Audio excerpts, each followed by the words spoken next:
Ladies and gentlemen, welcome once again to the Packernet Podcast. I am your host and resident panelist, as always, Ryan Schlipp. Check us out online, packernet.com. Find me on Twitter, pack_data.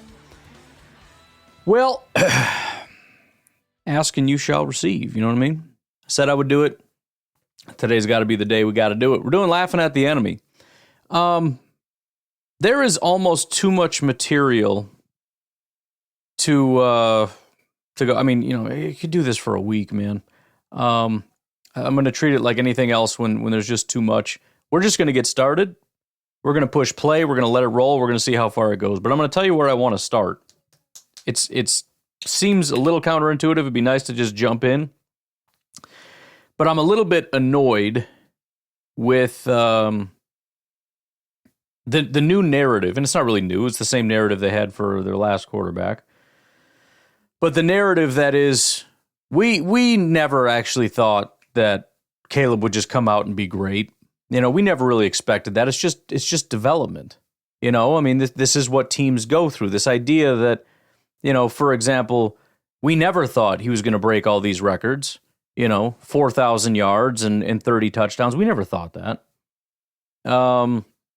We never thought he was going to win MVP, which some people did actually say. We never thought he was going to win Offensive Rookie of the Year, which I think almost every single person, Bears and outside of Chicago, was saying. Even I would have agreed that he's a pretty solid choice to win it. But no, we Bears fans never thought that at all. And in fact, Caleb and the offense and everybody's exactly where we expected them to be. This is what happens every time that a rookie takes over and an offense is new. If you knew ball, then you would just know that this is what happens every time. I mean, everything is right according to schedule. Everything is exactly where we thought it would be at this point in time. So I'd like to challenge that. I'd like to start at least, and we'll see how far we get. I'd like to start at least with that premise. Is that true? Were Bears fans coming into this season expecting to be 1-1, expecting the offense to be really slow, sluggish, and honestly just kind of bad? Were they expecting Rome Odunze to essentially be a non-factor? Because, you know, I mean, it's how it goes. It's two young rookies figuring it out. Did they expect DJ Moore to be a complete non-factor in this offense? Did they really not believe that DeAndre Swift was a very good football player and that he wouldn't be a top running back in this offense? Did they really believe that they wouldn't have one of the most dominant offenses in the entire NFL with all the wide receivers, tight ends, running backs, Caleb? Is it true that they knew that wouldn't happen, at least not right away, that early on they would stumble right out of the gate? Maybe it is. I never once saw any Bears fan saying that. I never once saw anybody say, we got to temper our expectations. I mean, I think the owner of the Bears said that when he realized Caleb was really struggling and this was about to be ugly. But that's where I want to start. So without further ado, let's get started. I want to speak to you today about laughing at the enemy.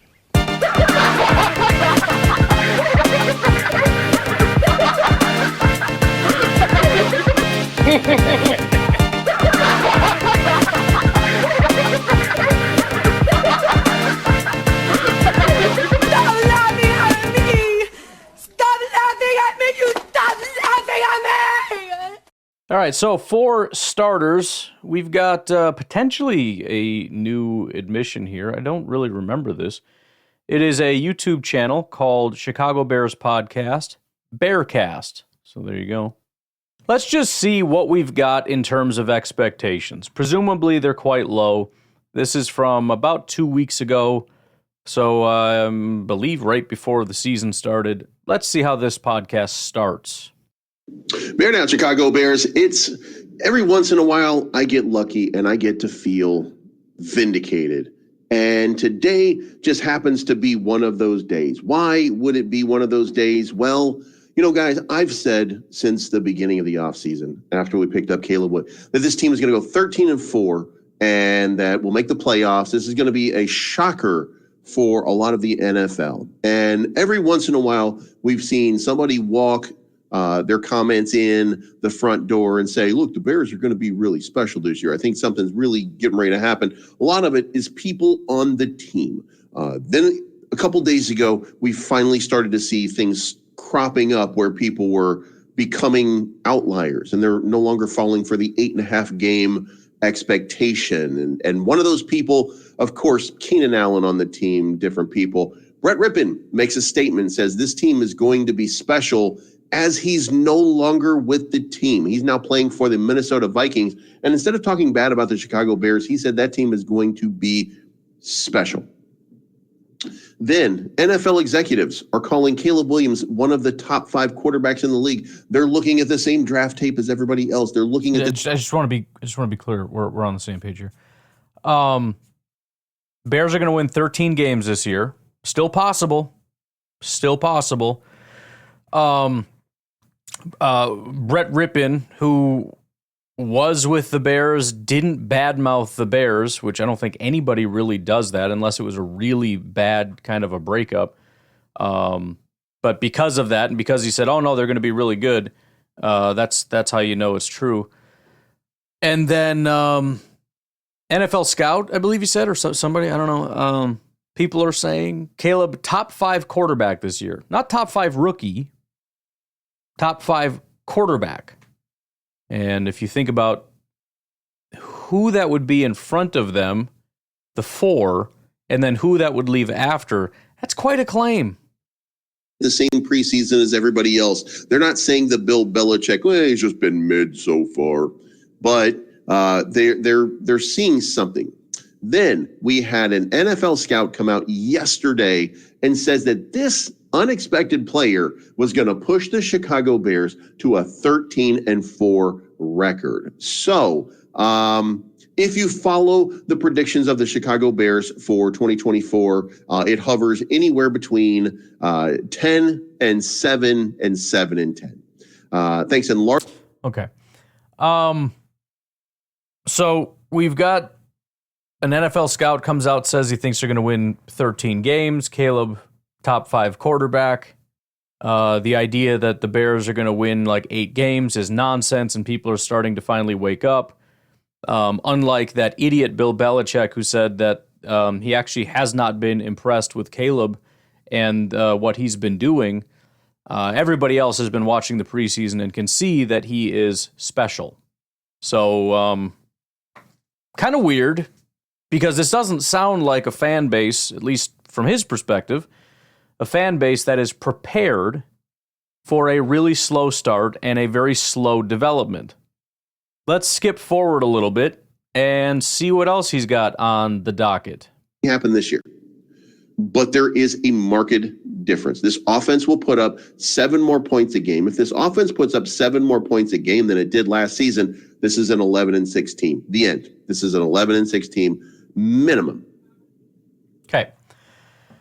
So now the expectation is, again, so he believes they'll win 13 games. He points out that other people agree with him that they're going to win 13 games. He sets the floor at 11 because he said the team will score 7 more points per game, and that is going to set the floor at 11. So again, sounds like the offense is quite good. Now, granted, it's a relatively low bar, but if we just look real quick here, last year the Bears defense, it was actually kind of middle of the pack, believe it or not.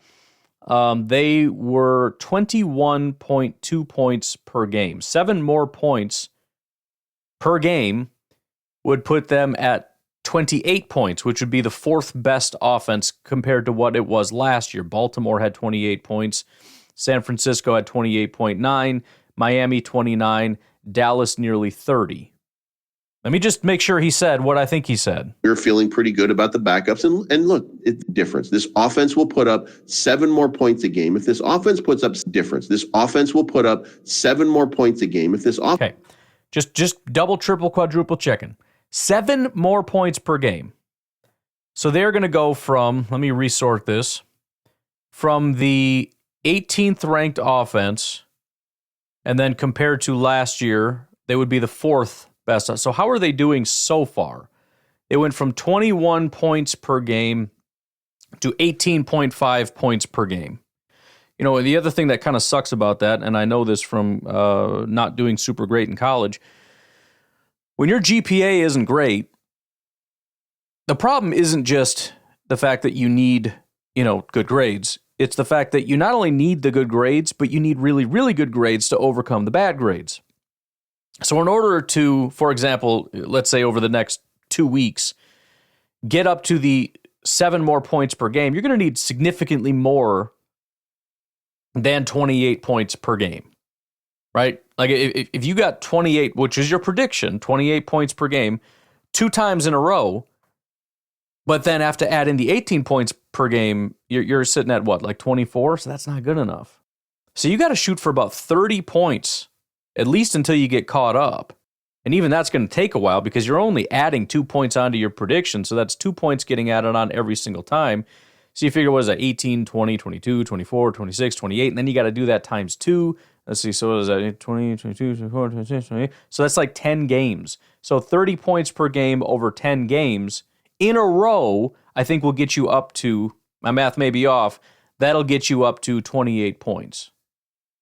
Forget the fact that it's a shockingly optimistic belief of a team to begin with. I wouldn't have even said that about the Packers, who I felt really good about. Still do. But if you were to just ask me, like, when, forget the what happened in the past. Let's just say from the second Jordan Love gets back, do you think they score 28 points on? No. If they can do 25, I'm doing backflips.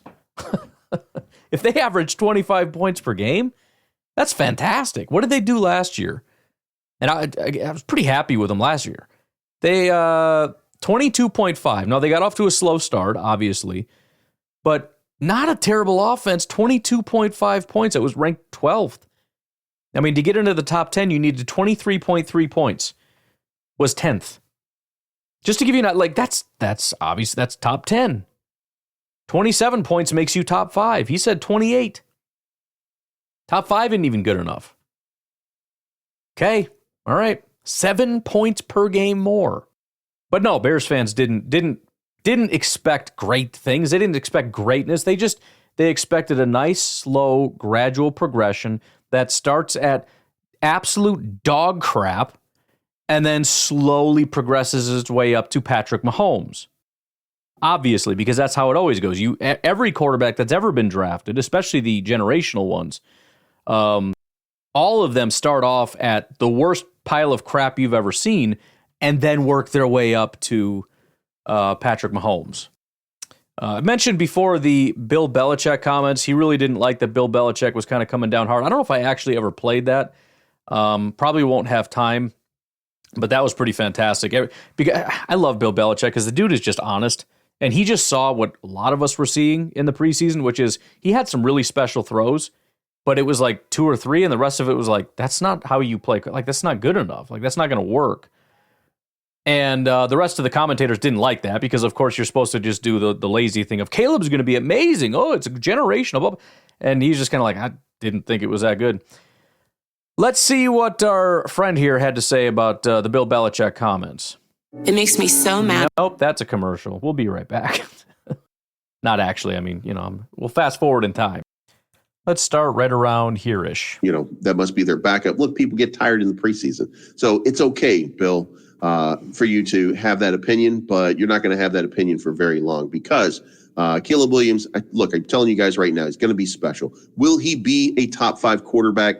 I don't know. I don't really know that that's the case, right? I mean, this is the guy, Bill Belichick, by the way, is the guy who saw great things in Mac Jones. So let that sink in, if you will. So, okay.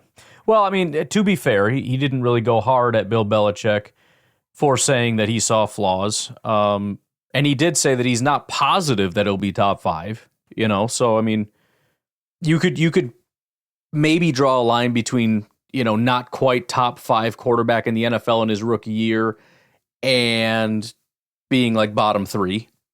They're not exactly the same, but if you squint and kind of tilt your head a little bit, I mean, there might be something there. I don't know.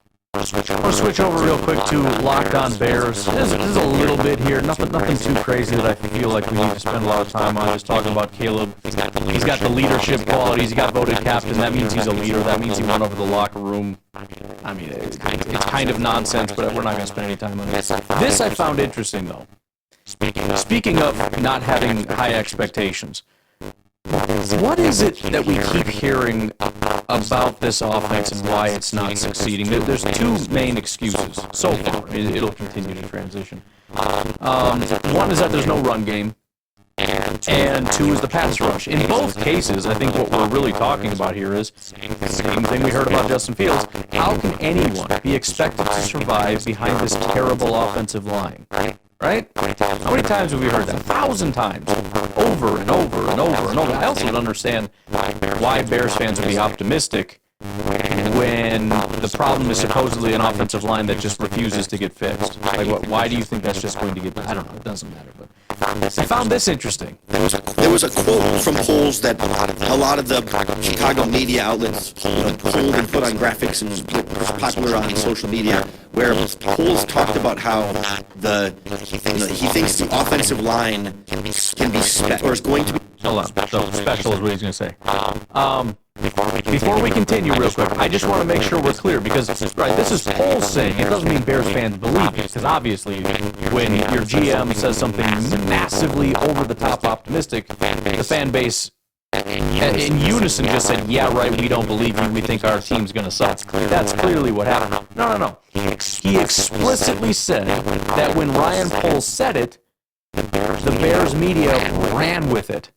In other words, they embraced it, they believed it, they pushed it out to their fan base. Here is the context of what it is that Bears fans believe, ran with, and were, embracing. To me, or can be special this season. Special. And that, it's the most and the best depth he's ever had on his offensive line, and the player said it's I will say, the Bears are one of the Bears GM, players, fans. They are so nuanced. You know what I mean? They're so very careful in their language. They never really get over-exaggerated or overconfident or anything. They don't say things like, this is the greatest, the best, the most wonderful thing I've ever seen in my entire life. No. It's always nuanced. It's very, very cautious in their language, I guess you would say. So, yeah, it's good for them for just not overextending. Because God forbid you say something crazy, like this is the best offensive line I've ever seen in my entire life, even though you basically just brought back the exact same offense. And it's very weird. It's the deepest, strongest room or whatever the deepest, the he's strongest, ever seen in an offensive line. Ever. So I want to play the full clip here so you can get all the context. Mm-hmm. Then I want to talk about why, yes, it's a good thing, but let's not... Blah, blah, blah. Go off. How comfortable are you with the depth you have at that position? This is the best depth I've ever had. Actually let one of the guys go on cut downs and was like, man, you did an excellent job. I wish, we could keep you here. He's like, this is the deepest room I've ever been a part of. So we have more versatility, more depth. We got 10 guys. So I feel comfortable. Obviously you want your starting five to be healthy and ready to go, but I feel more confident in the depth of our line than I ever have before. Ryan, they got 10 guys that are ready to go right now. 10. Not just 5. They got 10. So they're feeling real good about it, man. Just solid. I want to dial it back with our buddy here on a different video. This is, by the way, Locked On Bears. I always like to promote the shows because even though I'm making fun of the Bears, they're helping a lot with our entertainment. So please go support them. Chicago Bears in a much better position on 53-man roster cutdown days now than years past. I want to go to the end of this video because essentially what he does, and I don't disagree with really, even on the last point, I cut him off because I want to focus on the funny parts. Even on the last video, he was kind of like, yeah, maybe temper expectations a little bit. But again, the point is, this is not where the fan base is. This is not what the fan base is saying. This is not what the team is saying. I also want to highlight exactly this point, and I agree again with him 100%, but nobody's applying this. Here's what he has to say after going through the entire roster, and showing how, based on cut down days, when you start cutting better players, you realize that your roster must be getting better. Here's what he had to say. You've got, we just went through, I think she didn't count them, but like 8 or 9 or 10 different, like not all starters, but key contributors on both sides of the ball where the Bears got better.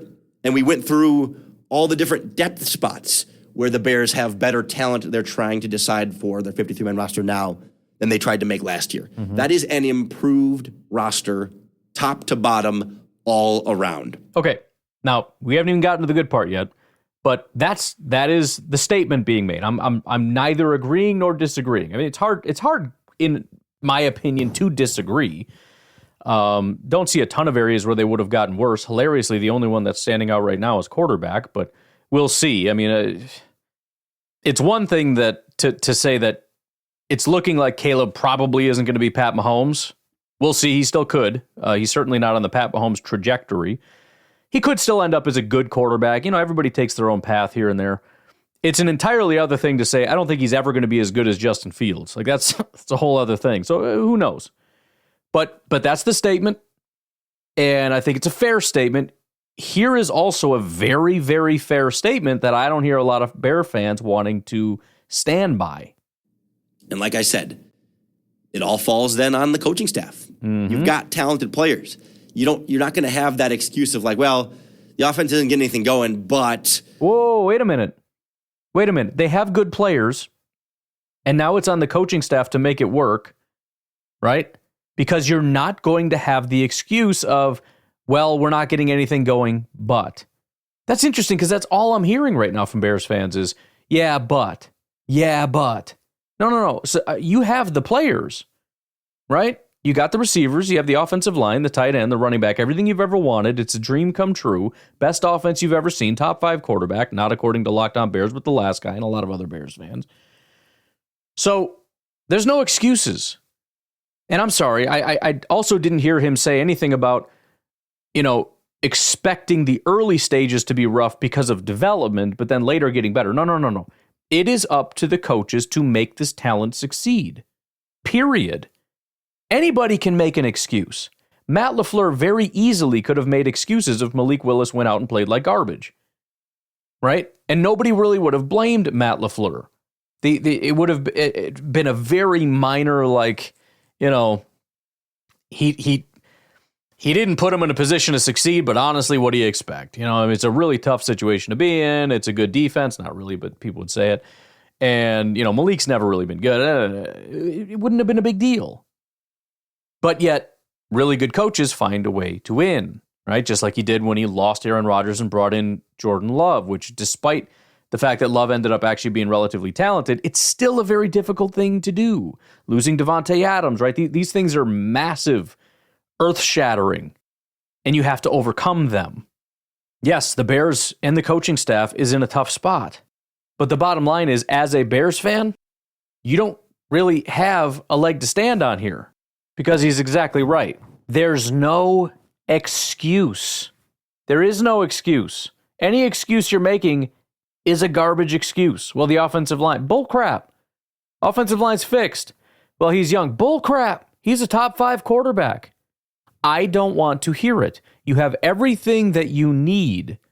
Assuming everything you said before was true, that you have a good offensive line, that you have one of the best wide receiver cores in all of football. You got to, I don't know what they said about tight end, but they like their tight end. It might be the one thing that they say that's reasonable. I would probably agree with top 10. I don't know if they say top 5. I don't know. Swift, they're over the moon, but whatever. That's not my problem. That's your problem. You're the one that talked them up. There is no excuse. You have to execute now. That's your only option. There's no other out. They don't have any receivers and the quarterback is mediocre or whatever. Like, nope, you got receivers and you've got a quarterback now. Yep. Or, okay, the defense is struggling, but, they don't have a pass rusher. I mean, they might not. I mean, that's still a legit question, but you got Montez Sweat. Well, and it's the funny part. The defense could have just as many excuses. I went through their defense. I explained to you why I'm not impressed by their defense, but guess what? They're producing. You know why? Because their head coach is a defensive-minded guy. He seems to be doing a very good job. Of course, you never really know until they get into that seat, and he's got a defensive coordinator. They seem to be doing a good job. We'll see what happens as the season goes on, but they ended the season strong. They're starting this season strong. I personally don't see the most elite group of players in the world. Not bad, but they're playing above what it seems to be, and yet when you talk about all the hype of the offense, it's kind of weird that it's going in the other direction. Now, I'm guessing I think I've been through 2 channels. I have tabs open on my PC right now, just for channels, not even the individual videos in them, probably about 15 different Bears channels. I can do this, and I'm only going back like the week prior to the start of the... Imagine how many videos this entire offseason. There must be dozens per channel.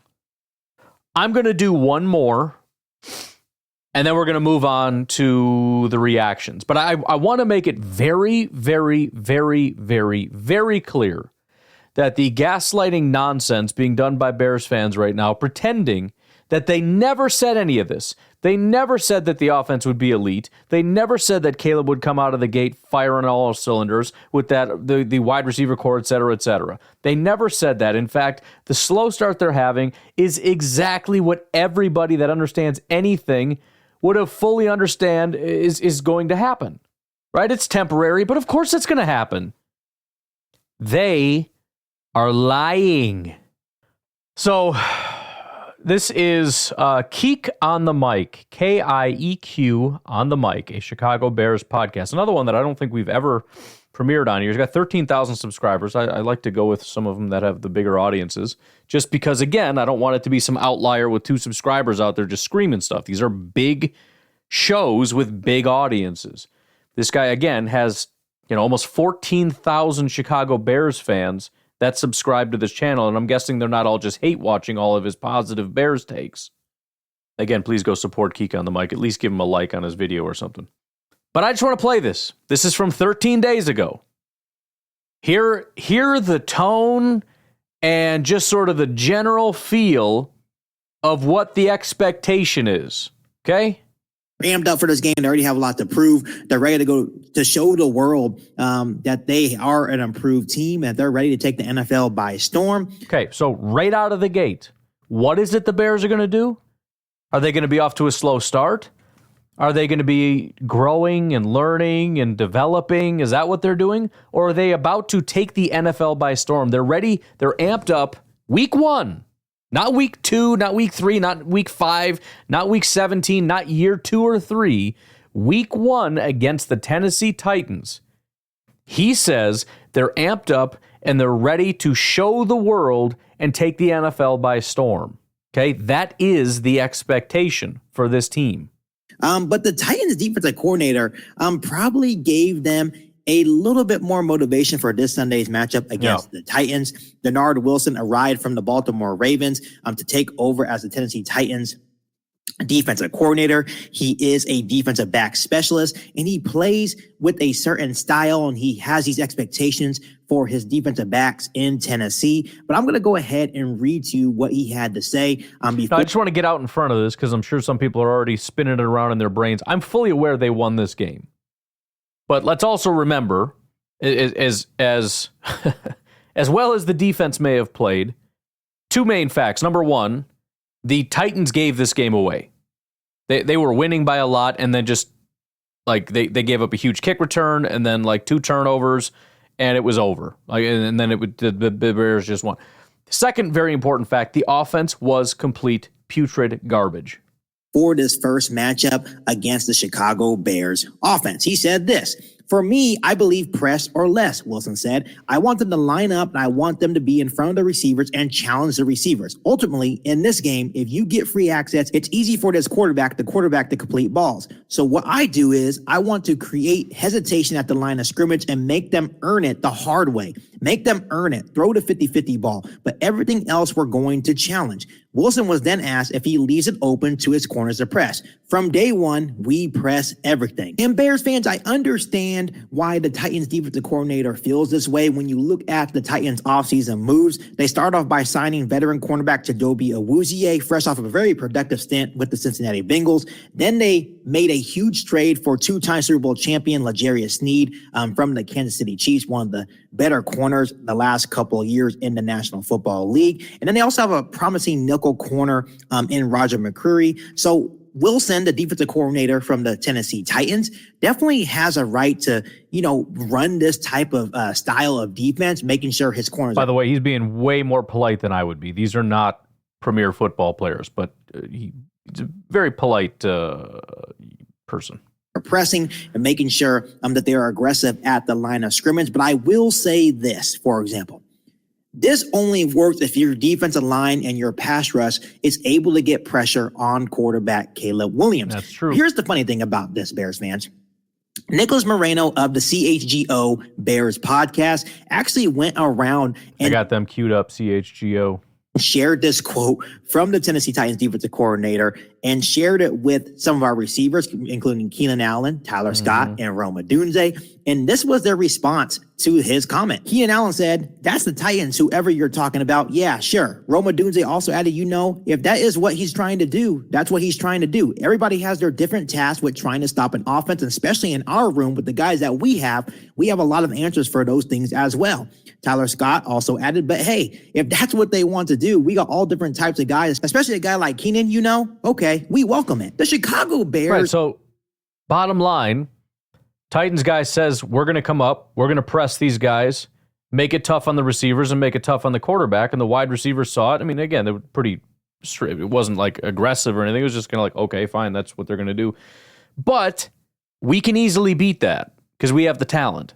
And the receiving group has a right to feel confident, especially if they want to run press coverage on the Chicago Bears offense. And here's something that I want to know on today's episode of Geek on the Mic. Back in May, Pro Football Focus actually revealed the top 10 receivers against press coverage last season. And the Chicago Bears had not only one, but two wide receivers last year that did really well against press coverage. Starting off with DJ Moore. He was at number 8 with 29 catches of 15 yards or more against press coverage. And then, of course, Keenan Allen was number 9, catching 85 of the 91 catchable passes he saw against press coverage. Now they are both teammates on the same offense. And you can even say Rome Odunze at Washington was also really improved against press coverage as well. By the way, I don't disagree with any of this. I never at any point argued with Bears fans necessarily when it came to, like, this is a promising offense. Whether it was actually going to produce is a different thing. But I said numerous times, they have every reason to be excited about this. My issue today is not that they were excited about two really established and good receivers and a promising rookie and also an extremely promising and scary quarterback. Of course you should be excited about that. You should have been. There's nothing that really any of these guys, I mean, the first video, that was a little crazy. There's nothing these last few guys have said that's wrong. I just want it to be, again, very clear that this was where you were at. This is the standard that went into this. We have the best wide receivers in beating man coverage. You can't stop us. It doesn't matter what you try to do. You want to back off and play zone? We're going to tear you apart. You want to play man? We got the best man beaters in the game. And we got one of the best quarterbacks in all of football at creating plays when things break down. So go ahead and bring pressure. He can escape pressure and throw with his friggin' hands tied behind his back somehow, probably. I don't know. You can't stop us.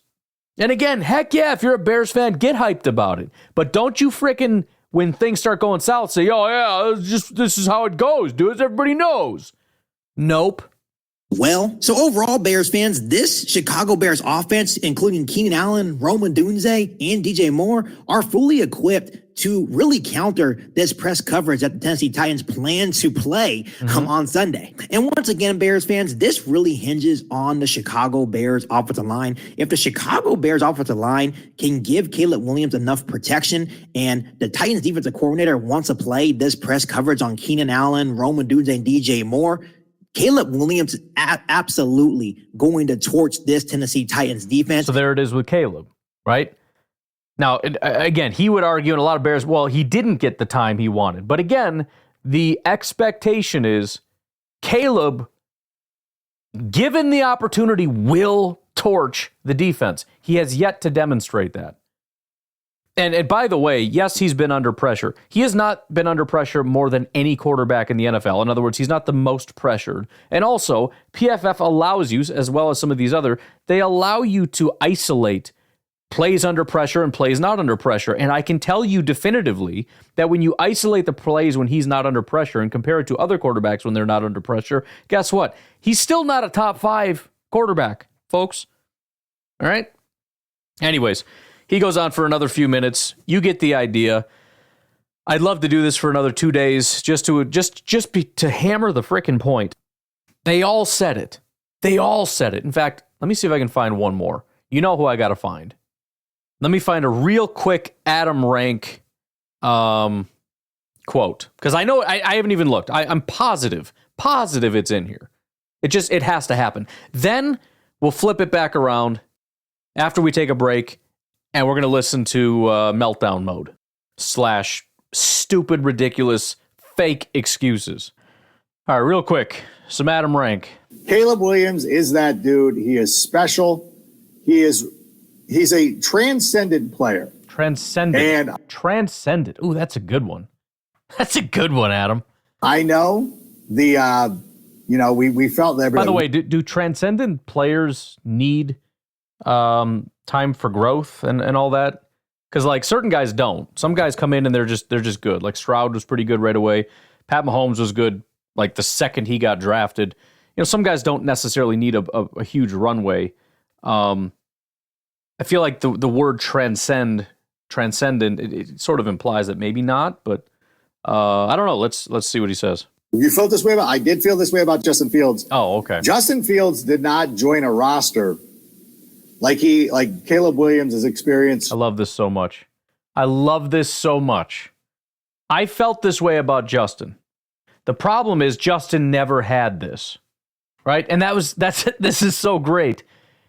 Because, again, they made the same excuses for Justin Fields. He doesn't have the receiver. He doesn't have the offensive line. He doesn't have this, that, or the other. Adam Rank is removing those excuses, still applying them to Justin, but explicitly saying those excuses do not apply to Caleb Williams because he's coming into a better situation. Right. Now, obviously, this team drafted Rome Odunze, and the Bears were the first team in the Goblin draft era to select a quarterback and a wide receiver in the top 10 of the same NFL draft. That's huge. I mean, it's huge, right? I mean, if you expect an offense to pop off, breaking history like that, that's wild. First time this has ever happened. Wow. And Williams was the only quarterback selected in the first round of the 2024 NFL draft who did not have a college wide receiver teammate selected in the first 5 rounds of the draft. Think about that. Think about it. Jaden Daniels has 2 first-rounders with him, right? Brian Thomas Jr. and Malik Neighbors. Crazy. All these other quarterbacks had all these great receivers that were... In other words, they were able to pop off, but the receivers make them look good. Caleb is by far the best, and he didn't even have those guys. He did it all by himself. That's how transcendent and how good he is. And we're now pairing him not only with just one of those top receivers because we drafted him, right? We pulled him out and put him on our team. We already got 2 sitting there. Working with. We had Jerry Rice's son. I'm saying we. I'm not a USC guy. But anyways, Williams threw 15 touchdown passes and 2 interceptions on deep passes last year. And then they drafted Rome Odunze, who led the FBS with a Huskies school record 1,600 receiving yards in 2023. He had so on and on and on. You get the idea. No excuses. He explicitly said, like he burned the boats with this one, right? We're obviously you're running out. Say it again. You're running out of runway here. The excuses for Justin Fields were getting real thin. You just jumped off that ship before it completely sank. I mean, you were half submerged in water. You jump on the Caleb Williams thing, but there's no rescuing those excuses. They sank with that ship.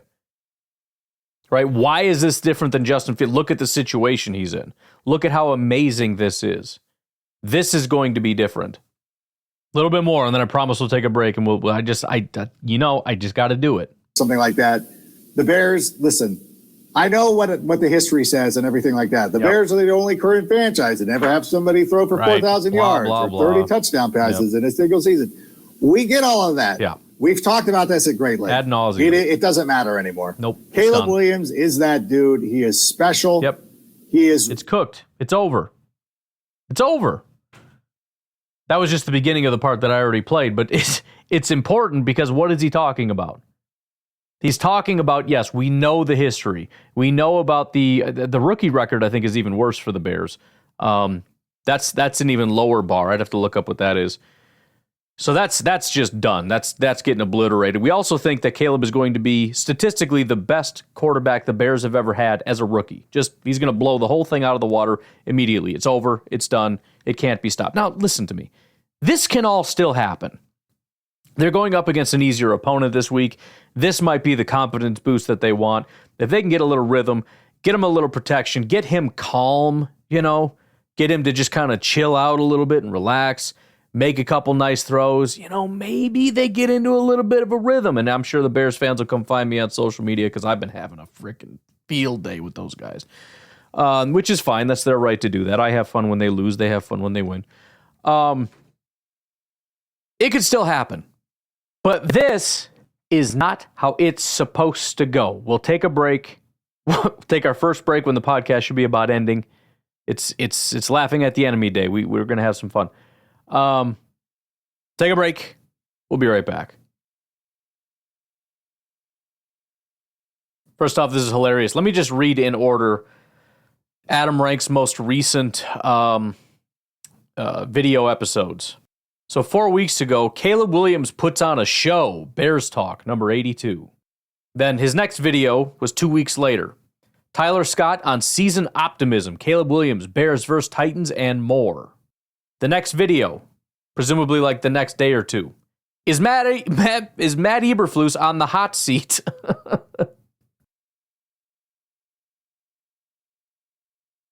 So right out of the gate now, we're 2 weeks later.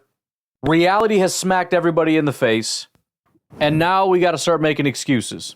So let's start off with this. Is Adam Rank with some other guy who was on the show with Greg Braggs talking about this, and Adam Rank has already talked about how Caleb has shown me a lot of good things, right? Keeping it positive.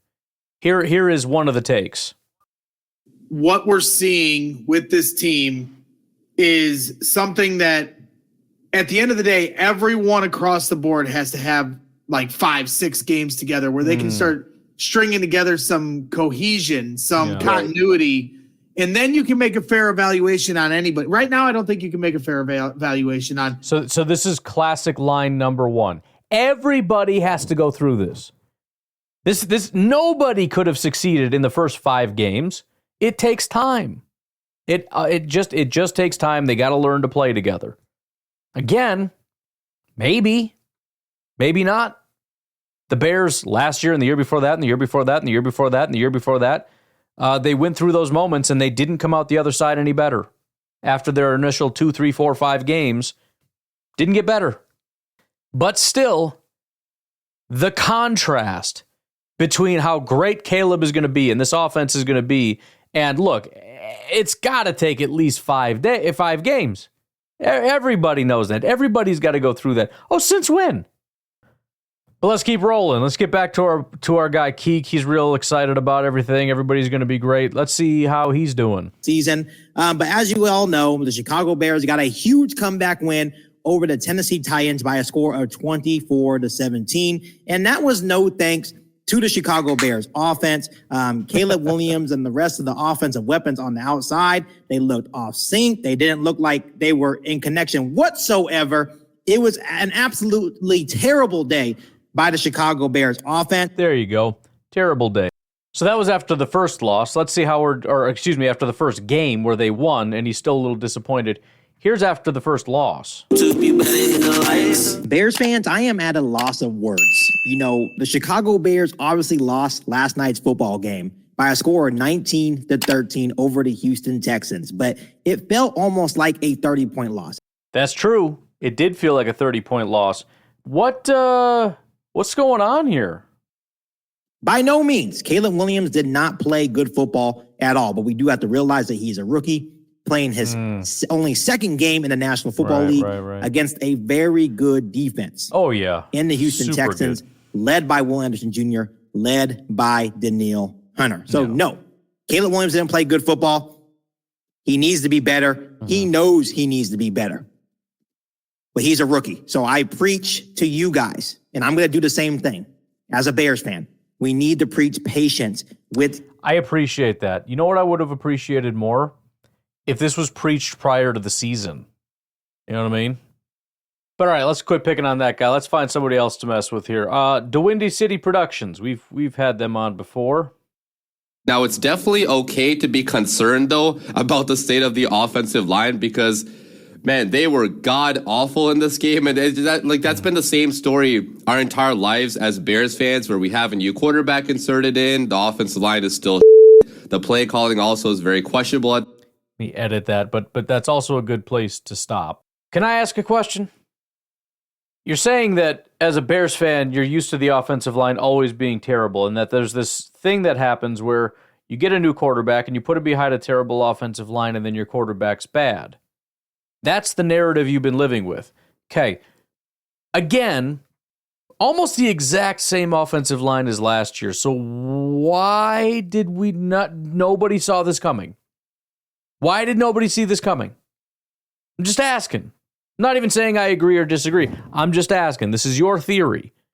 No quarterback. You said it about Justin, you're saying it about Caleb. No quarterback could work behind this offensive line. It's the same offensive line you said that about last year, so why wouldn't you assume that no quarterback, including Caleb, be able to work with this offensive line? Let's hear about Caleb a little bit.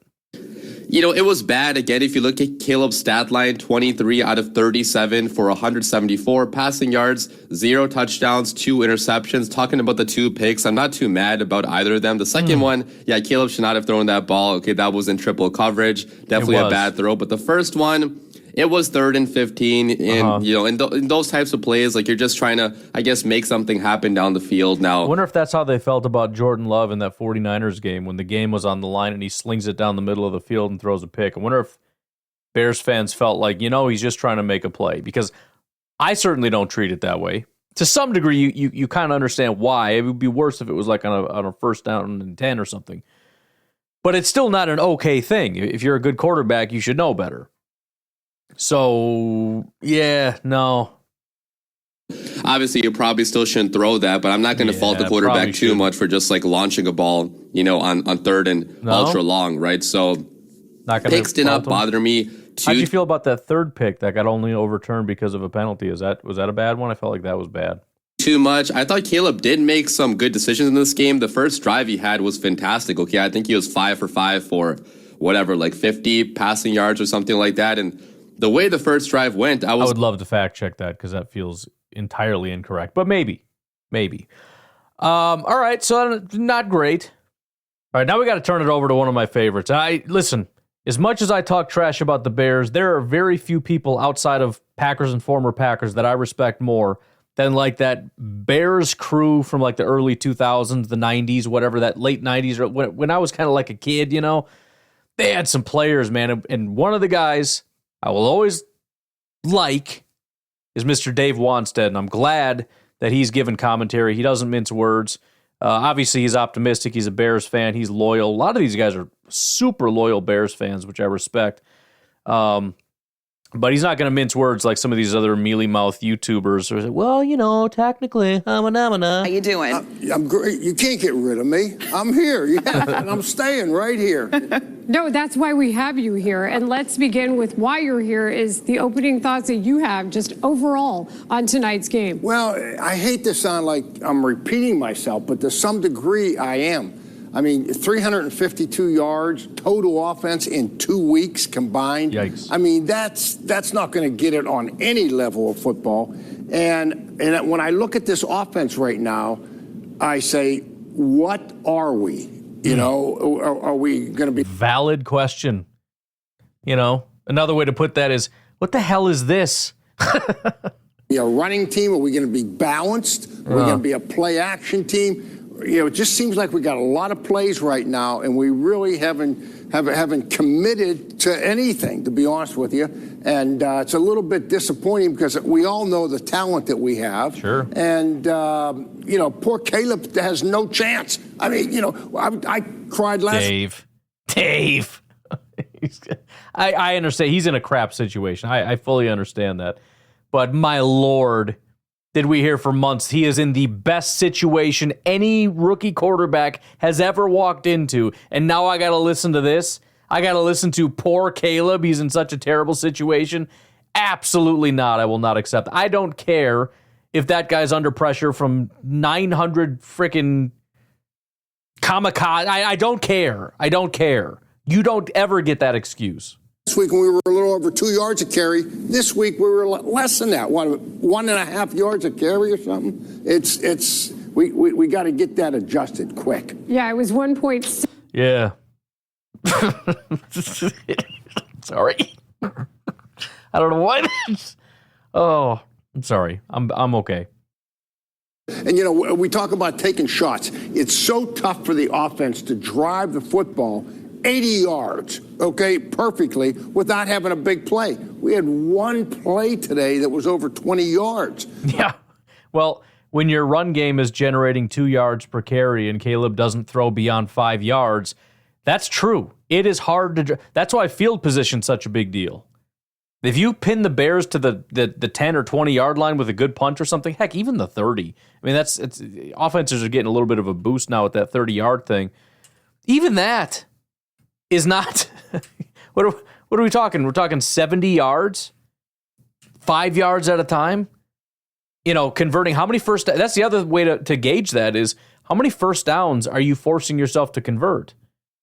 If you throw a 30-yard pass, that's one first down, and now you only have. But if you're just going, 10 yards at a time, you got a ways to go. It's a lot of first downs you got to convert. I mean, that's a hard day for any offense. I know we're going to dive deeper into. And honestly, that is the whole theory behind and benefit of sort of that too high Joe Barry, Vic Fangio defense is we're not going to let you take big plays because we're going to force you to dink and dunk your way down the field. The problem with it is offenses have gotten really good at dinking and dunking down the field. This is not the same thing. This is not like these defenses just taking it away. This is just an offense that can't generate it.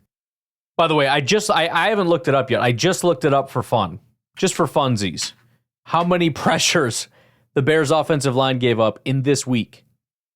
It's actually pretty staggering here. Their left tackle, Braxton Jones, gave up 3 pressures. It's not very good. If Rasheed Walker did that, not a good day at the office. Their left guard, Tevin Jenkins, supposedly like this elite player, kind of a better run blocker, but still just this dominant force. He gave up 3 pressures, including, by the way, 1 sack, 1 hit, 1 hurry. Those are the 3 pressures. Their center usually does not give up, centers don't usually give up a ton. He gave up 2 pressures. The right guard, Nate Davis, this is the guy that is never in Chicago, doesn't ever want to be with the team that they spent money on. I have no idea why. They had a terrible right guard. They bring in Nate Davis, and Bears fans are like, oh, we fixed it now. And I told them. I said, bro, I know you all hate PFF, but I looked at it. He's not worse. I mean, he's not better than the guy that you had. I'm sorry, he's really bad. Nate Davis gave up 4 pressures, including 1 sack and 3 hurries. And then the right tackle, Darnell Wright. This is their, number 10 overall pick? This guy, man, again, I've said this 1,000 times, but there seems to be this misunderstanding, especially when Bears fans draft somebody in the first round. Packer fans, I think, get it. They, especially if they draft somebody that we didn't really like. It's like, oh, this guy's going to be a piece of crap. I freaking hate him. And you have to be elite for Packer fans to come around. If you're drafted in the first round by the Bears, and probably even some later rounds, you're a stud. Top 10 player, you're a stud. He gave up 5 pressures, 2 sacks, and 3 hurries. Good Lord. 5 sacks in the game, 2 from the right tackle, 1 from tight end Cole Kmet, one from left guard Tevin Jenkins, one from right guard Nate Davis. Just one hit and then 13 hurries.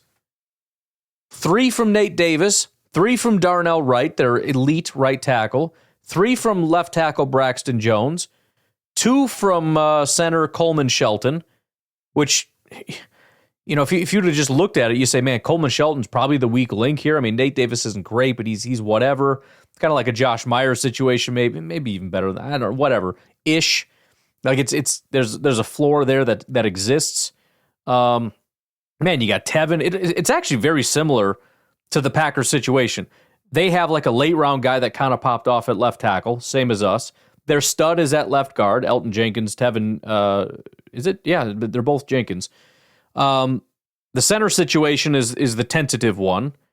Then at right guard, they've got Nate Davis, sort of the free agent. He's not super great, but you know it just kind of fills the spot. You can kind of say we have that, especially with Jordan Morgan. And then right tackle's like the stud.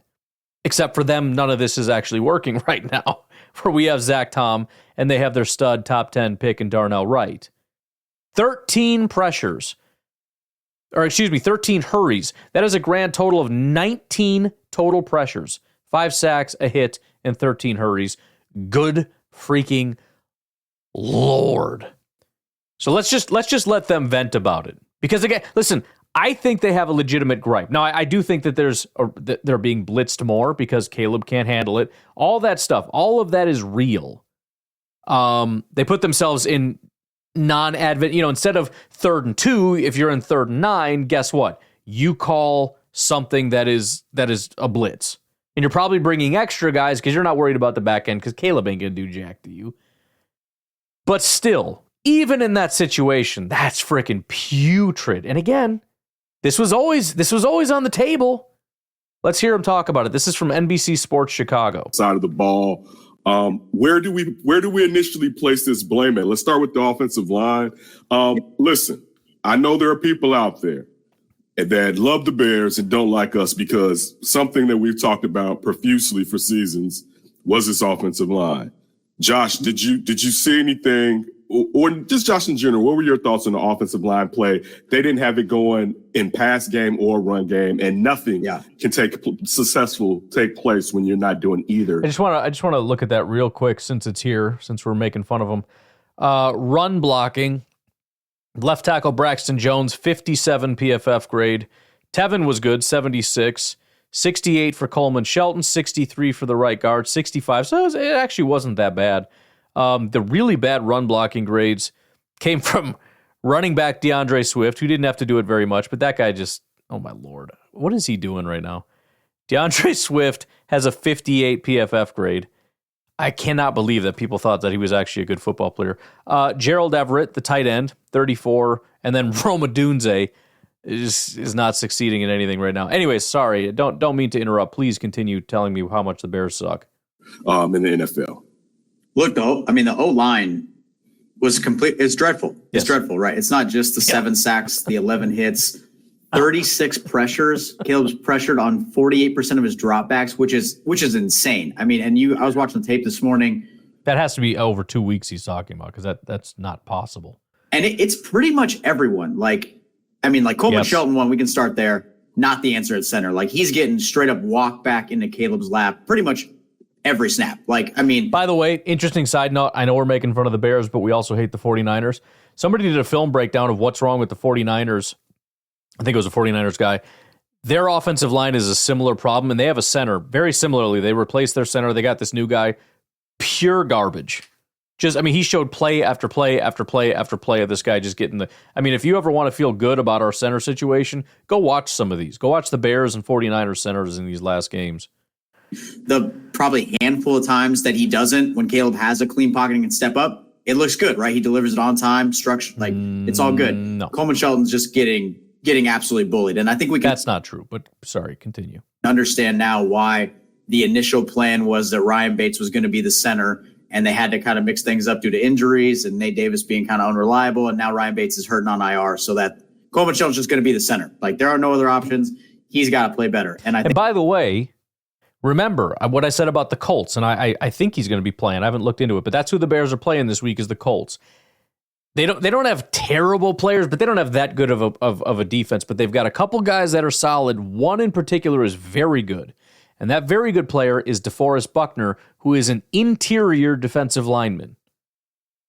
That's a big deal.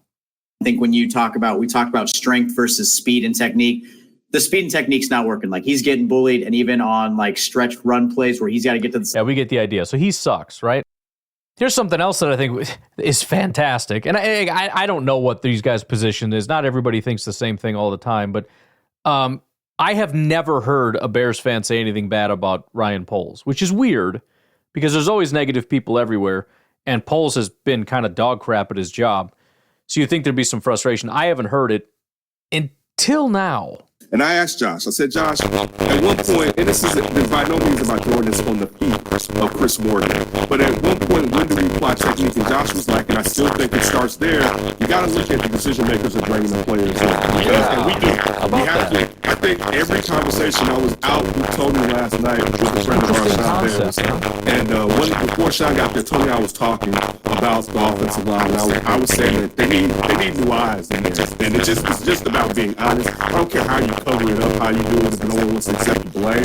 But you're going to have to be someone that's not doing it the same way that Ian Cunningham and, of course, Ryan Poles, two former offensive linemen. And I know all of us get tired of saying Ryan Poles is a former offensive lineman, and he can't build an offensive line to save his life.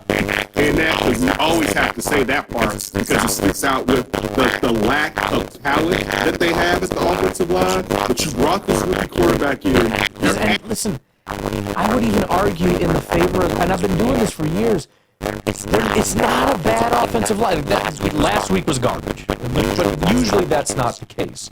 The left tackle has proved to be a guy that can be decent. Not great, but again, very similar to our Walker situation. Kevin Jenkins has, massive injury issues, has proved to be a really solid guard.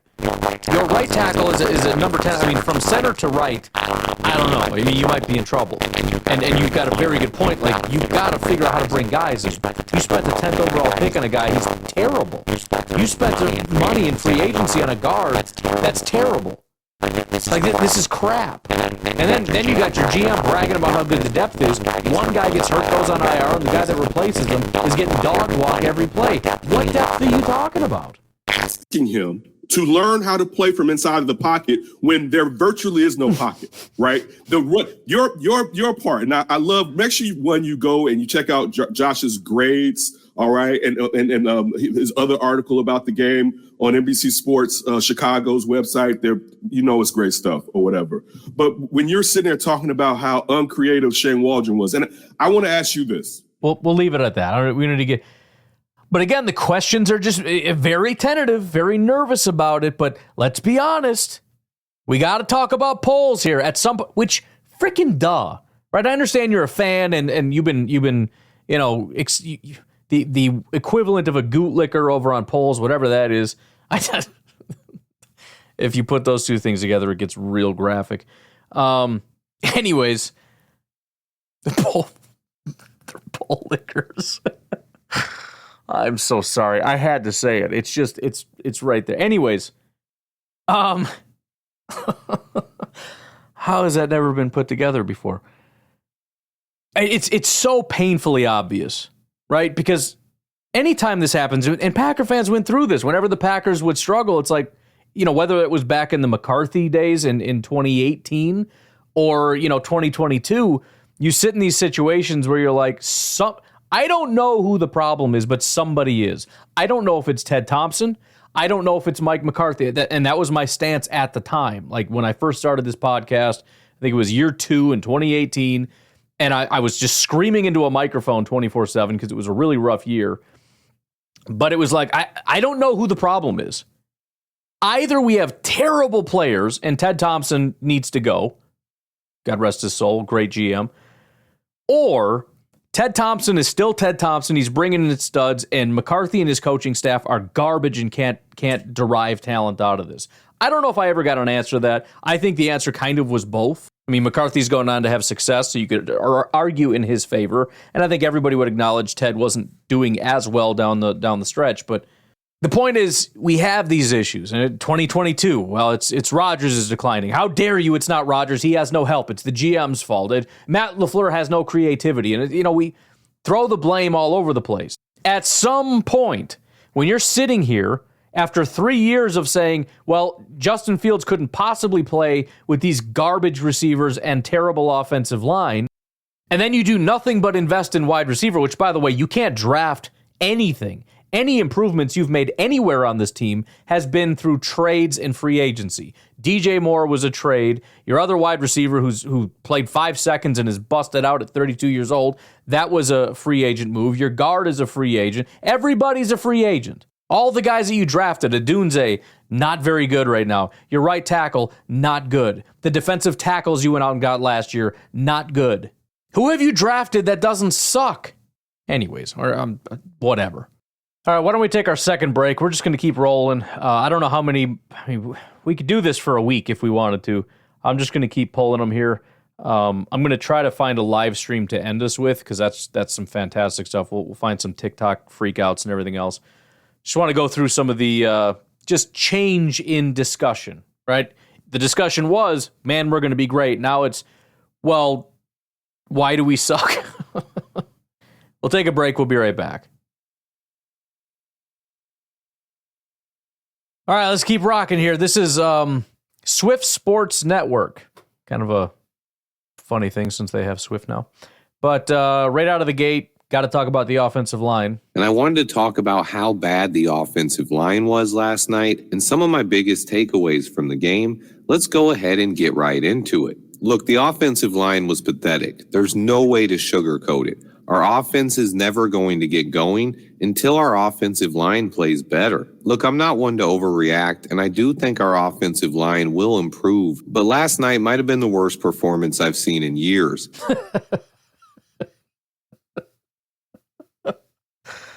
I can't even understand this. I can't comprehend why they can't make an offense work. I just can't. I don't understand. Why is the offensive line getting worse? And I genuinely think it's, well, first of all, you brought in Swift, which I think was a terrible decision. I don't think that that's the kind of guy you want for your every down back. I don't think that's a good decision. That hinders you a little bit. But I think the bigger thing, too, is Caleb. Because everything that they're going to do, no matter what, you're a rookie guy. They did it with Jordan Love against the Chiefs. We've seen it with Caleb now. I'm sure they're doing it to Jaden Daniels and everybody else. What are they doing? They're blitzing the living crap out of you, right? So that maybe explains why the offensive line is seemingly going backwards. But it's everything. Everything about the offensive, like the somehow their offensive coordinators keep getting worse. They keep hiring worse and worse offensive coordinators. Their GM gets worse. Poles is worse than what they had when they had, what was it, Ryan something else? Not Ryan Poles, Ryan, what the heck was his name? Pace, right? Ryan Pace. Pace wasn't good. He's better than this. The quarterbacks, Trubisky sucked. Fields was worse. I know people dispute it because of the legs, and if you add in the legs, yeah, he's probably more productive. But whatever. He was a worse quarterback somehow because Trubisky sucked. Again, it's too early. But what we're seeing from Caleb, way worse than Fields. Like, there's no threat. Fields scared the crap out of me. Trubisky scared the crap out of me once in a while because you knew there was just that punch coming in. You know what I mean? It's kind of like boxing. You're winning, you know. But all it takes is that one knockout punch and you lose. Seen it numerous times, right? You're winning, and it all was for nothing because he gets that one knockout punch and it's done. And you see that with Justin Fields, where it's like you got him on the ropes. He's playing real bad. 92-yard run for a touchdown. Holy crap. Dang it. And we'll let him talk about this because this is also worth talking about. Things I wanted to talk about last night. I have to bring up DJ Moore. I'm disappointed in DJ last night. He is a team captain, one of my favorite players on the roster, and it's Caleb Williams' second career start.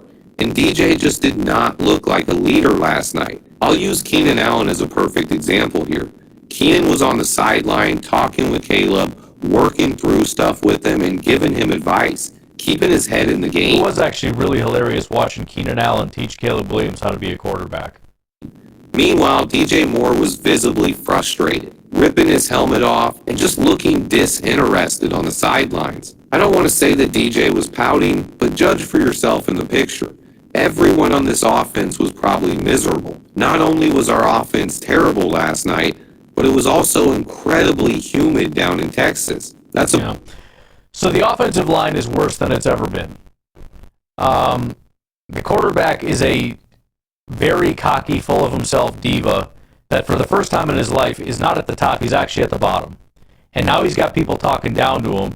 That whole thing with CJ Stroud was quite hilarious because CJ Stroud is really just it's a matter of acknowledging reality, right? If he was humble, if Caleb Williams was humble, he would understand that he's a talented guy. It's going to be a tough road, but he's still got this. And he would have accepted C.J. Stroud talking to him saying, you got this, you're going to be great in this league. But it's because he's not humble, and he gets offended at the very thought of anybody even questioning it, or even implying that he's not doing what he needs to be doing.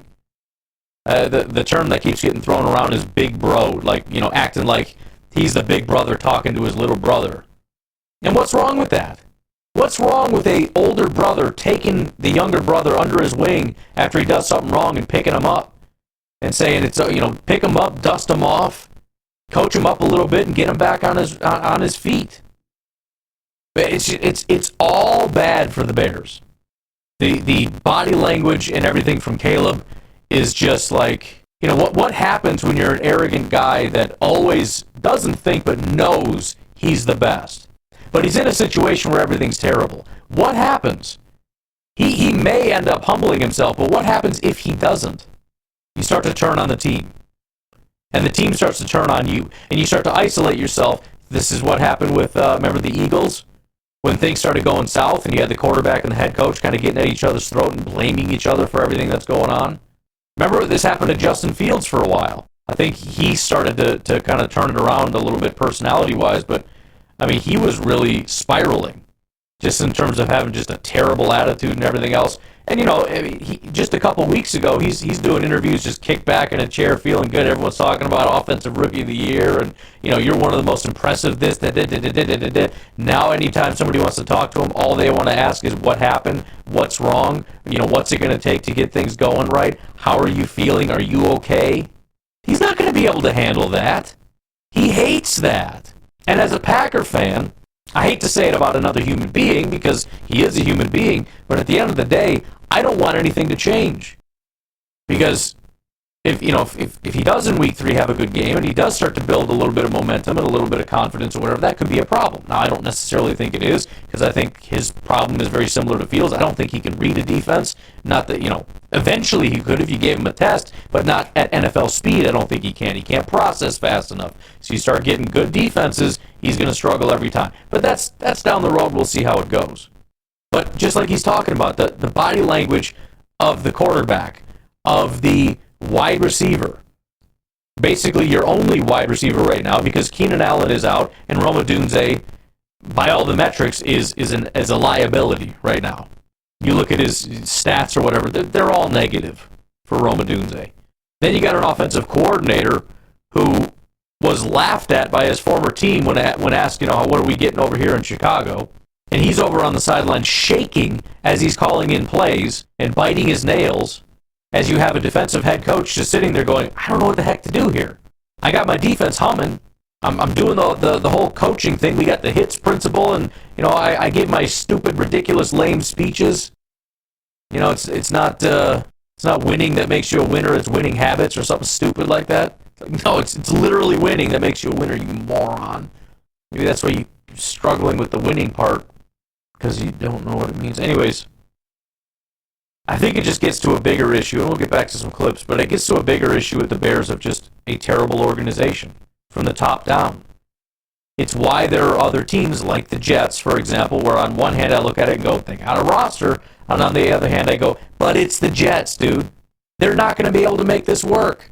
Saleh has not proved to be a good head coach. The ownership is a complete joke. The offensive coordinator basically isn't the offensive coordinator. They hired somebody else to work on the offense because he doesn't do anything. Plus, Rodgers is just going to call whatever plays he feels like. So the offensive coordinator serves basically no role. Rodgers is going to go out there just calling plays at the line of scrimmage. Wide receivers are going to make mistakes. Rodgers is going to end up getting pissed. The defense, for some reason, for the Jets right now is just not great. The Bears are just one of those organizations. The ownership doesn't know what to do. They don't hire the right people. They got the wrong GM. Maybe they got the right coach, but the coach didn't get the right offensive coordinator. The GM can't get the right players. And again, it's too early. It's too early. And Caleb may start his MVP campaign starting this next week. That is possible. It's also possible that Jaden Daniels does it. It's also possible that whoever else is out there does it. It's possible. Not massively likely. Because remember, the offense looked bad against the Titans too, and we saw what they were capable of. I don't know where I was going with that. Let's find some more. Now we got just another year Chicago, or J Chicago Bears.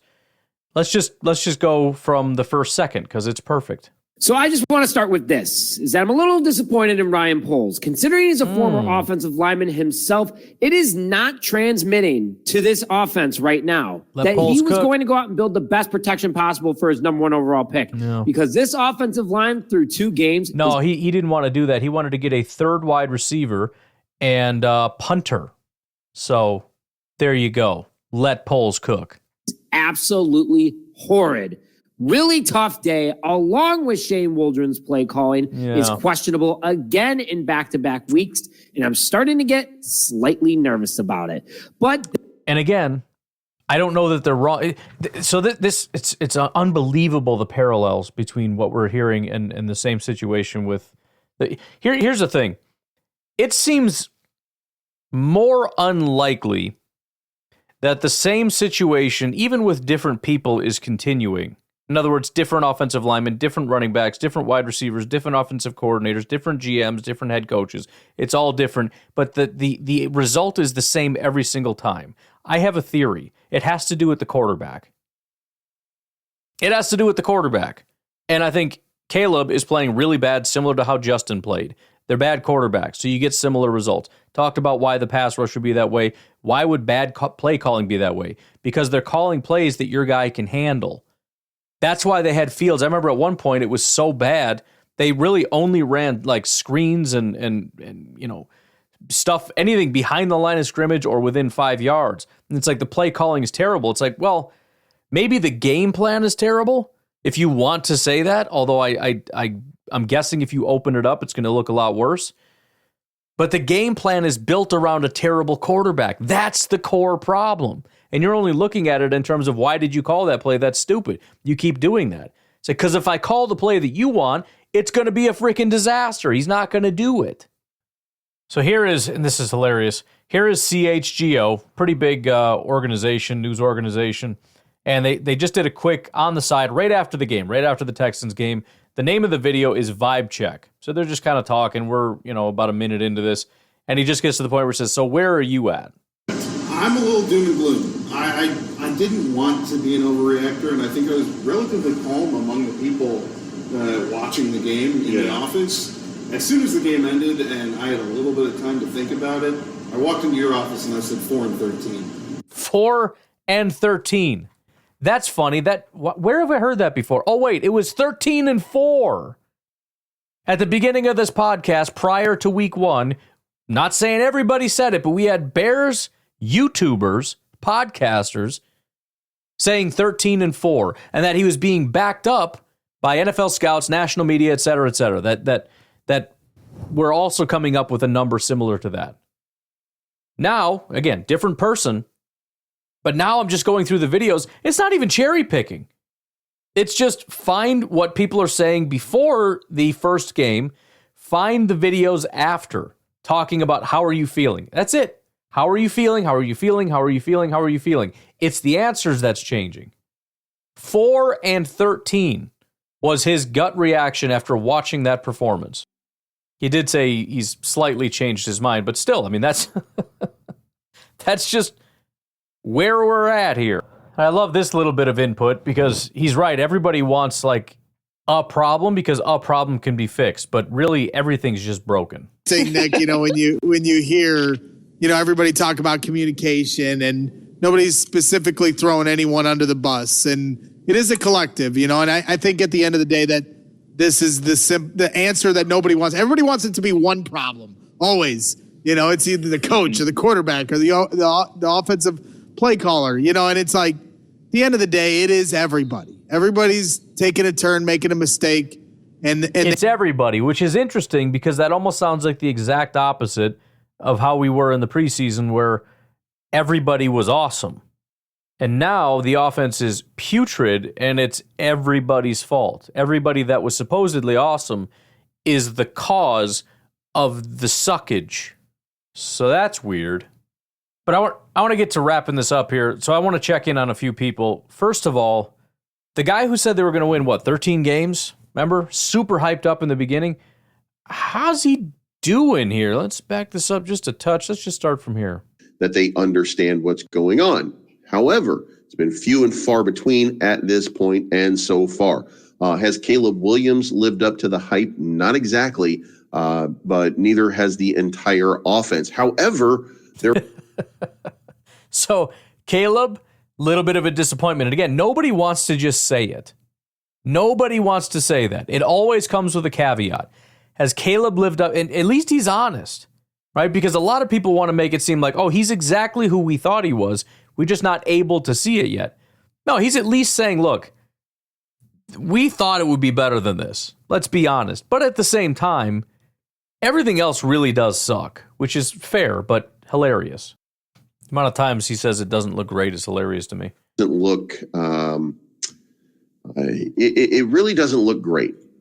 The overall team stats, 205 total yards of offense, 134 passing yards, 71 rushing yards. Nothing is working for the Chicago Bears in this lineup the way these things are going right now.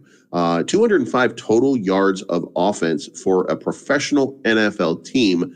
There's something very wrong there. Now, listen, how crazy is this? It was like historic when this was happening under Justin Fields. Remember that? Like, this is like a 1940s football team. You just don't see this stuff anymore.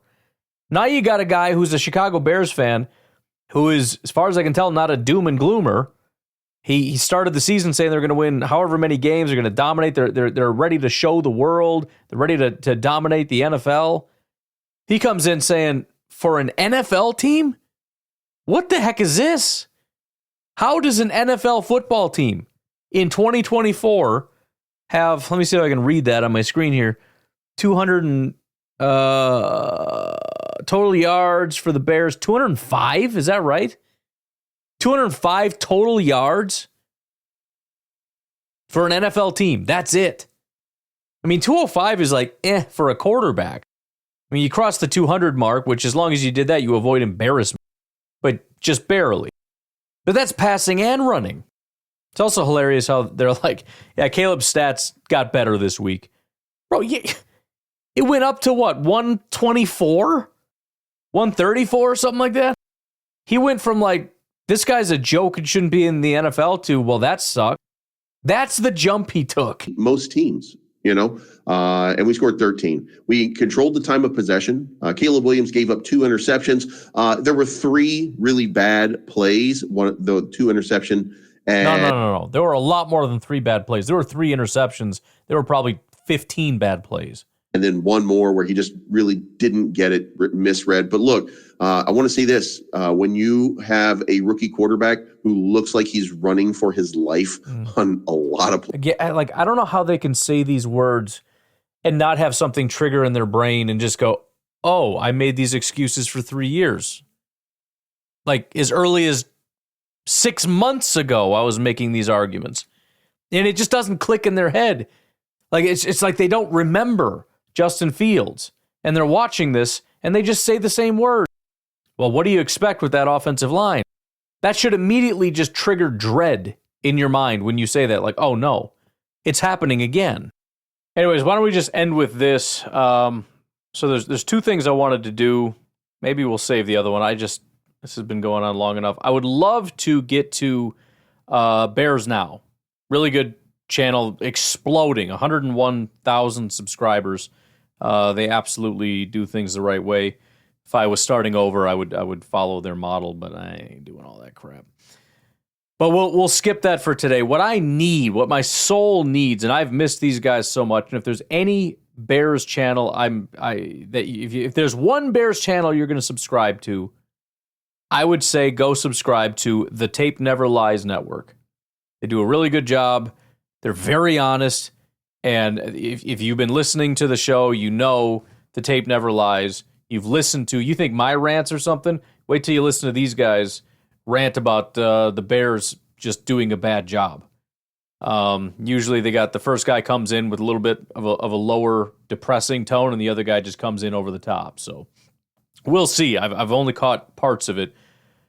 I'm hoping for something kind of epic here, but let's just get right out of the gate. This is a post-game show. They're depressed. They're pissed.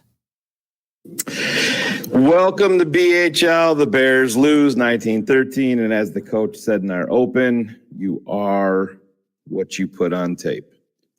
And what we put on tape tonight with the Chicago Bears offensive line put on tape, what Shane Waldron put on tape, we got lots of problems to get through. So other than that, I don't need to say too much. Let me bring out my guy here and let him do his thing. DDP, take it away. It's always the same. I mean, it starts with hard knocks or soft knocks. You can't swear. It continues with an arranged marriage with your head coach keeping the offensive line coach from the previous coaching staff, offensive coordinator, whatever it was. And it's so frustrating and annoying to watch an offensive line that is atrocious. Just call it what it is. You can't pick up 5-man protections because you're not good, but combine that with a play caller almost in the level of Cleveland when Justin Fields had his first start, that doesn't understand edges and doesn't understand timing. You're so quick to get and gun. This game could have easily been won. As bad as your offensive line has played, you could have won this game. That's how, and the patheticness of what you established on offense is unimaginable. Like, you can't imagine how bad it is. Talking to a future Hall of Famer through the game, just looking at this pathetic piece of soft trash that is the organization hiring these guys that are running and making these decisions. Yes, get them. I say arranged marriage because Waldron and Chris Morgan, who I'm telling you, and I've showed every patron, if you're not one, subscribe down here, right there. Your offensive line coach doesn't establish or teach rules of fronts. And it showed up. That was a simple. I mean, your quarterback, your future of the franchise is going to get hurt because you can't understand the dynamic moments of the game. You can't understand your calls and protections. And then to crown it all, you continue to trot out a center who's completely soft and can't hold up. When you have an opportunity there to do something different, like get Pryor in the game and help your offensive front, because Nate Davis has 1 foot out the door. Yeah. And what do I say about that? He has 1 foot in the door. He's never fully committed. When you got 1 foot out, you're all the way the fuck out. So get out. It's atrocious. It's a disgrace. You're having an opportunity to go down and win the game. And Caleb, listen, I don't know. If you're a Justin Fields fanatic apologist and you think any quarterback could have done what was going on out there, then you're part of the soft problem. Did he play well? No. He's got to be better. 100. Keep it at 100. But I'm telling you, he's the last concern. That's the problem. Situational football, escapes, challenges, wasted timeouts, not understanding route concepts, not being in the proper place. Third, it's 2nd and 1. You go to 3rd and 1, then 4th and 1. I mean, it is unbelievable that this is the NFL. But it's a continuous shoot sales. You have another one calling plays. Anybody worth a goddamn grain of salt knows that it's 2nd and 1. Get the first down. Get under center a little bit. This is a disgrace of epic proportions. I'm sorry, you're on the road in a tough environment with a team building off what they wanted to do last year, and you are going punch for punch. And you get away from tight formations and smash mouth football because you got a bunch of little soft as puppy shit people running this organization, hiring these fools, and allowing this continually to happen. I could just say this. It was my biggest fear, and anybody that follows this network through the draft coverage and all off season, the biggest fear was the head coach for me. He might be just a defensive coordinator. That's what it is. Too many times we get to the place where you believe a good play call. Oh, he's a great play caller. Like the guy in Detroit. He's a great play caller. He should be our next coach. How does he lead a locker room? Right. How does he define? I'm glad he brought that up because that's the one thing that hasn't been touched on. Poles is now getting hit. Offensive line, the quarterback. Wide receivers haven't been touched really, but one's hurt. One's getting a pass, Roma Dunze, because it's been 2 weeks and we got so many problems we can just shield our eyes from you. But then DJ Moore, the whole attitude problem. But who's not getting offensive coordinator, the offensive line coach, they're all getting smacked. But he's right to question the head coach because this all comes down to bringing it all together. Defense looks great, and I'm sure that Bears defensive coordinator has a lot to do with that. But is this team coming together? If not, then yeah, you're a defensive coordinator, and that's it. What the fuck you're going to do in 3rd and 1s in situations. Meanwhile, the Chargers look pretty goddamn good. That's all I could say. And you could have had Caleb Williams. With that, understand, we're going to fucking run the ball. We're going to fucking run the ball. We're going to go on the road and try to buckle our chin straps and run. No, let's go in the gun. I want to know the percentage. It's got to be in the 90s. It's got to be. 95% of your offense, you're in shotgun. You suck. You're terrible. You're the problem. That isn't this. You're not going to win. I love this channel so much. It's not. You're completely out-coached tonight. I should see if they're hiring. You need somebody? I will happily cover the Bears for you. Like, I'm going to still do my Packer thing, but my job is to come on here, you put a camera on, some sweet, like, background music, and just, like, rant about how much the Bears suck. Bro, I'm all in. 100%. And you have the ball to go down and win the game. Win the game. You know, we're not going to chip. We're not going to protect this outside and run some slants. You come out and you run a nice play to attack a zone. You get all the way out to the 47, and then you just piss down your leg, Shane Waldron. You're a fucking bum. A bum. Hand the keys immeditely over to Thomas Brown. Get someone in here that's going to use the personnel the right way. Oh, by the way, did you see? We're going to throw it to Gerald Everett down there and watch him drop a ball in a critical situation. It's awful.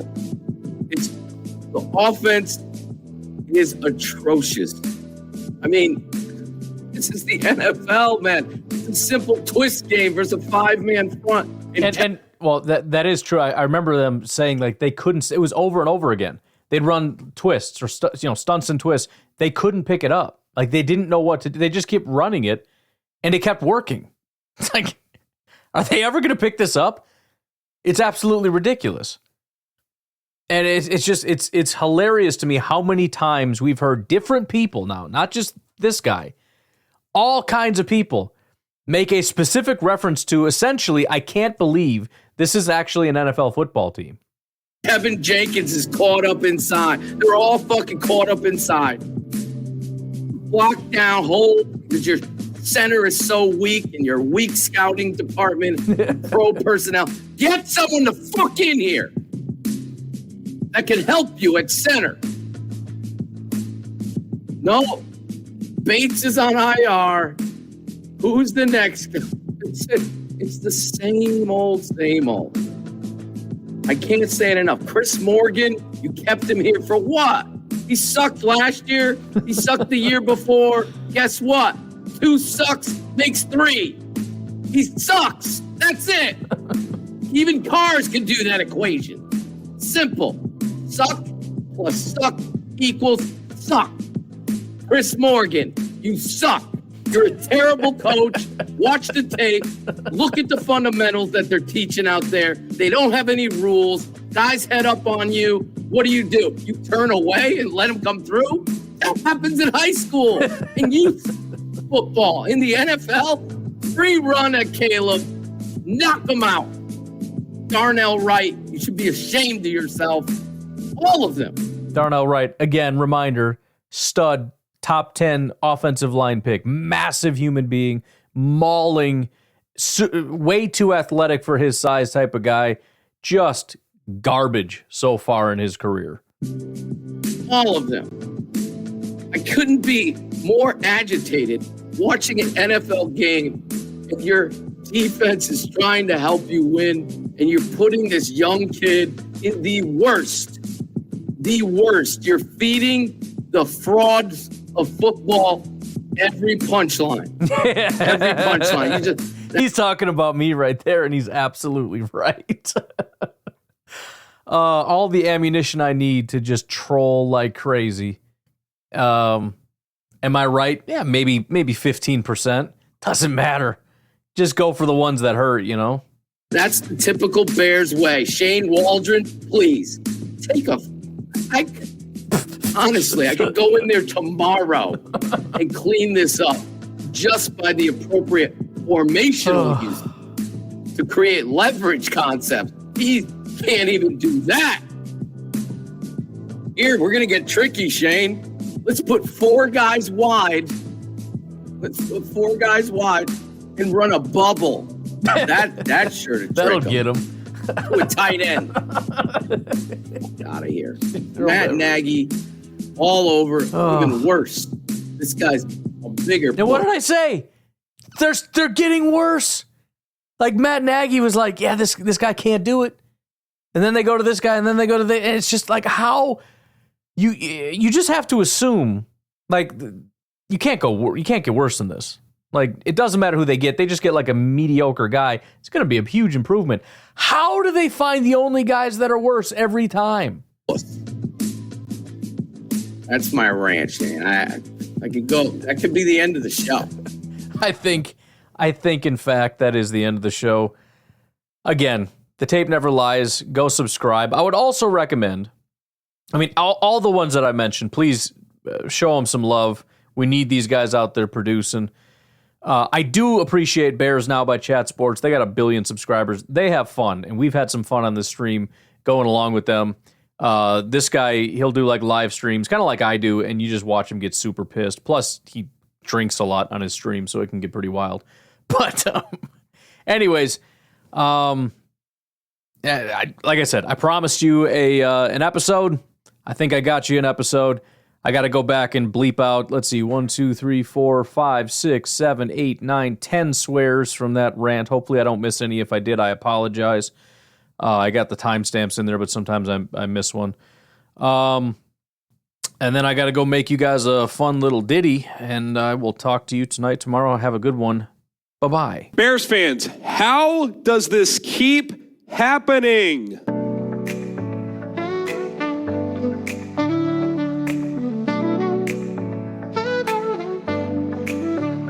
Oh, the Bears still stink, they can't get it right.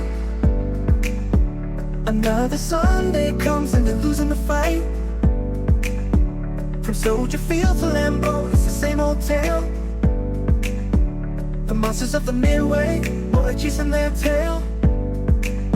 The Bears still suck, yeah, we all know it's true. Try as they might, they can't break through. Laughing loud, cause it never gets old. The Bears still stink, and the Packers wear gold. Quarterbacks are bust, the defense can't hold. They're stuck in the past, like the game's looking cold. From Halas to Ditka, they can't revive. The Packers stay winning, and the Bears barely survive. The Bears still suck, yeah, we all know it's true. Try as they might, they can't break through. Laughing loud, cause it never gets old. The Bears still stink, and the Packers wear gold. Quarterbacks are bust, the defense can't hold. The defense can't hold. They're stuck in the past, and the game's looking cold. Can't break through. From Halas to Ditka, they can't revive. They never get revived. The Packers stay winning, and the Bears barely survive. Barely survive. The Bears still suck, yeah, we all know it's true. Yeah, we all know it's true. Try as they might, they can't break through. Can't break through. Laughing loud, cause it never gets old. Cause it never gets old. The Bears still stink, and the Packers wear gold. Yeah, the Bears still suck, everybody knows. Everybody knows. See you next time for more of their lows.